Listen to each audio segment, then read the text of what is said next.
अपने पुत्र के श्राप के साथ अब रखना नहीं। प्रत्युत्सकायं संस्मार कर्तुं तात्तिरिक्रियां स जागत स्थितिं कर्तुं वीरपत्न्यामाभुजा। उसने पति के सखा वसंत को बुलाया चिता रचाने के लिए और उसका दाह करने के लिए। सतुद्रष्टा सखन दृष्ट्वा क्षीणं मूर्छा परोभवत। अब उसका सखा वसंत आया, अपने मित्र कामदेव को भस्म हुआ जो देखा तो बड़ा दुख हुआ, विलाप किया। उसने भी मूर्छित हो गया था, लेकिन थोड़ी देर में उसकी चेतना लौट आई।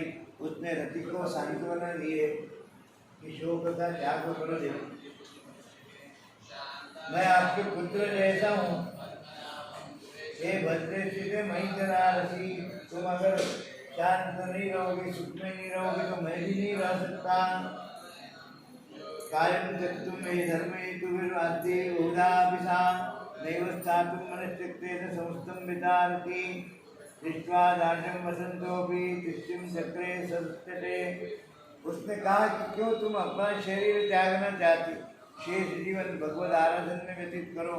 लेकिन जब देखा कि नहीं उसका हठ है तो उसने भी चिता रचा दी। उसने नदी में स्नान किया, देव नदी में, गंगा में, अपने इंद्रियों को वश में किया, मन को परमात्मा में प्रविष्ट कराया और उस चिता पर चढ़ने जा रही थी। तभी आकाशवाणी हुई, माँ प्रवेशे कल्याणी वन्यम पति परायणे।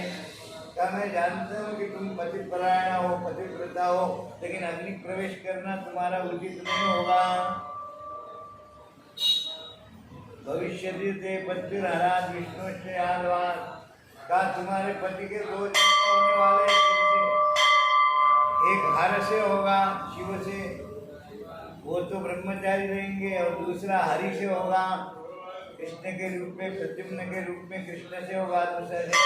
तो वहाँ तुमको फिर से पति की प्राप्ति हो जाएगी, इसलिए तुम देह त्याग मत करो। का जन्मद्वयं क्रमेण दत्तचोत्तर जन्मनि, दो जन्म करो चाहोगे, उसमें उत्तर जन्म में माने दूसरे जन्म में जब कृष्ण का पुत्र होगा तो तुमको पति की प्राप्ति होगी। वैष्णव कृष्णात्मा विष्णु प्रद्युम्नाभ्यो भविष्यति। जो भीष्म की कन्या रुक्मिणी, उसके गर्भ से भगवान श्री कृष्ण के यहाँ तुम्हारा जन्म होगा, तुम्हारे पति का। और तुम शापवश शंबरासुर के यहाँ रहोगी और तुम्हारा वही मिलन होगा। प्रद्युम्न नामक तुम्हारे पति से तुम्हारी वही भेंट होगी। ऐसा कहकर आकाशवाणी शांत हो गई। आकाशवाणी जब सुनी तो उसने मरण का निश्चय त्याग दिया रति ने।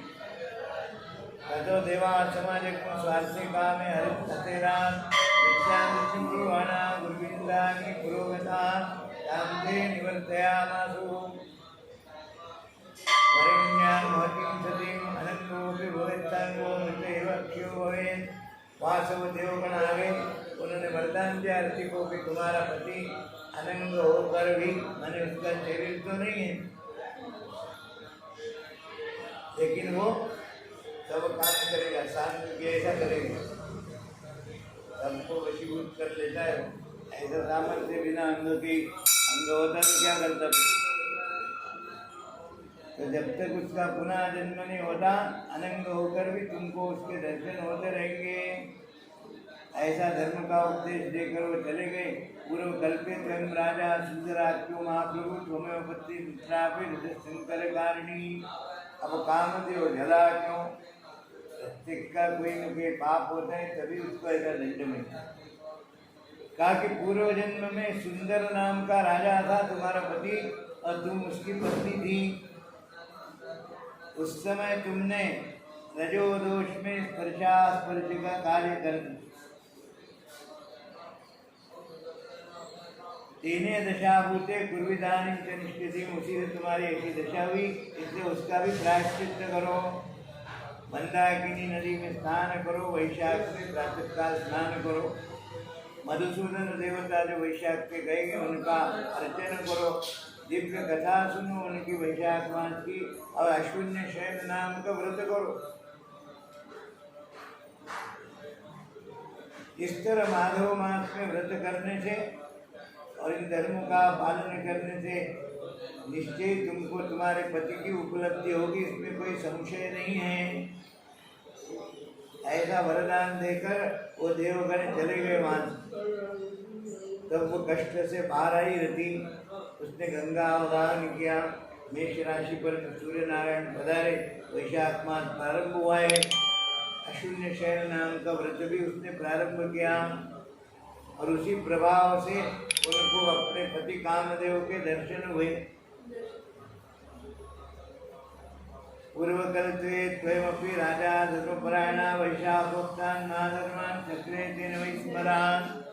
पूर्वकल्प में ये भी जब राजा थे तब उन्होंने वैशाख धर्म किए थे, इसी कारण देवयोनि में काम का जन्म मिला इनको।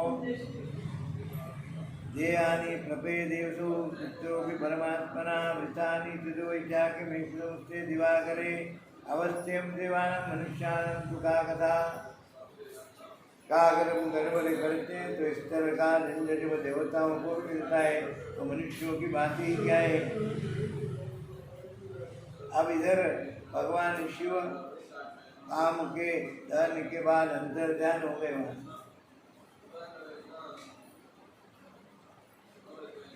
और शिव जब अदृश्य हो गए तो पार्वती को भी थोड़ी निराशा हुई कि अब शिव को कहाँ से लाए, शिव तो चले गए यहाँ से।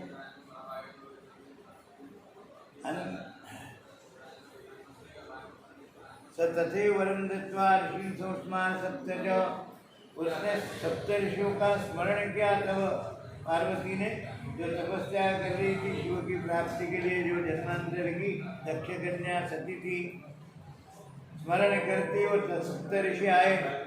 ऋषि नाज्ञापयामास कन्यां दृष्टिमालयं तथा दिष्टा भगवता कन्यार्थं विभवाग्र्यम्।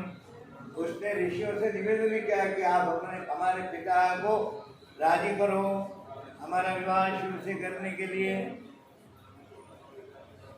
तब वो वहाँ से हिमालय क्या गए, किस प्रकार सती का विवाह निश्चित किया, वहाँ शंकर के साथ जाकर इसकी चर्चा आगे के क्रम में करेंगे।